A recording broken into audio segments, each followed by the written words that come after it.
नमस्कार दोस्तों, हम पिछले कुछ सालों में रेलवे में आए गए 10 इंपॉर्टेंट क्वेश्चन का अध्ययन करेंगे।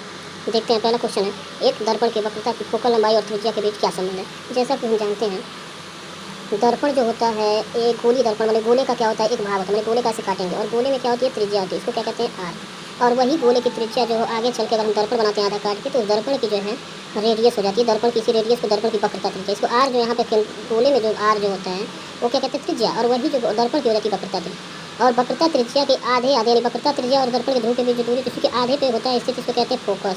ठीक, और एफ इसको कैपिटल एफ या स्मॉल एफ से दिखाते हैं, इसको फोकस दूरी कहते हैं। तो जो आर और एफ में जो रिलेशन होता है वो आर जो है ना, वो एफ और एफ यानी एक यहाँ वाला एफ एक यहाँ वाला एफ यानी 2f के बराबर होता है।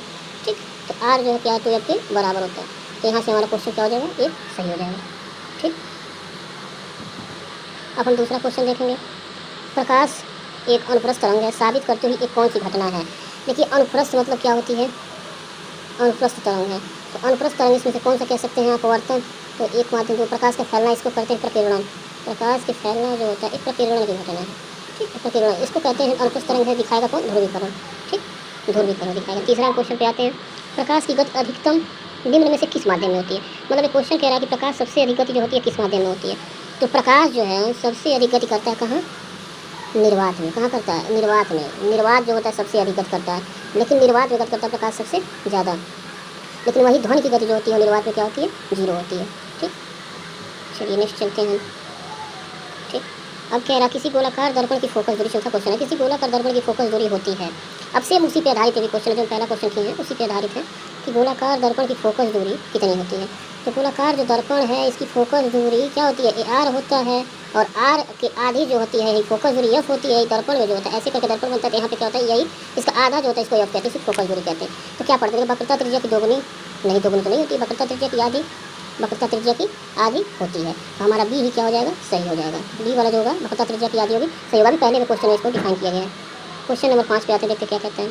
निम्नलिखित में क्या पेरिस्कोप में प्रयोग किया जाता है। पेरिस्कोप जो होता है इसमें क्या होता है ना, दो सिंपल एक साधारण ग्लास जो होते हैं, साधारण ग्लास इसमें लगाए जाते हैं, और दोनों ग्लास जो होते हैं 45 इंच के कोण पे होता है। ये शायद पानी में यूज होता है, तो इसको मतलब सिंपल ग्लास लगते हैं। और सिंपल ग्लास कितने इंच के कोण पे होते हैं, 45 इंच के कोण पे। दो सिंपल ग्लास लगाए जाते हैं, दोनों के बीच कितने इंच का कोण होता है, 45 इंच का। मतलब सिंपल ग्लास मतलब समतल दर्पण। पेरिस्कोप के बारे में अगले वीडियो में हम बताएंगे पेरिस्कोप क्या होता है। ठीक है, चलिए आगे नेक्स्ट बढ़ते हैं। इसमें थोड़ा सा कम समय की वजह से। चलो, वाहनों की हेडलाइट में प्रयुक्त कौन सा दर्पण होता है। वाहन की हेडलाइट मतलब हेडलाइट मतलब आगे लगता है, मतलब आगे जो हेडलाइट में दर्पण युक्त होता है, ठीक, वो अवतल दर्पण होता है। कौन सा होता है, अवतल दर्पण। और वहीं जो साइड मिरर होता है, गाड़ी उड़ी का साइड मिरर जो शीशा देखने के लिए ऐसे बना रहता है, ये इसमें कौन सा होता है, ये उत्तल दर्पण होता है। ठीक है, ये उत्तल होता है, साइड मिरर जो होता है उत्तल दर्पण होता है। ठीक, और क्या होता है इसमें, अवतल दर्पण वैसे जहाँ यूज होता है, जहाँ मतलब बड़े चीज़ को क्या करते हैं, छोटे चीज़ को बड़ा करके देखना रहता है। ठीक है, ऐसे करके आगे बताया जाएगा। चलिए देखते हैं नेक्स्ट क्वेश्चन। दंत चिकित्सक, देखिए यहाँ क्वेश्चन आया, दंत चिकित्सक अवतल दर्पण का उपयोग करते हैं क्योंकि निर्मित प्रतिबिंब होता है। मतलब दंत चिकित्सक क्या करते हैं, किस चीज़ का प्रयोग करते हैं, तो क्या होता है, निर्मित जो प्रतिबिंब होता है कैसे।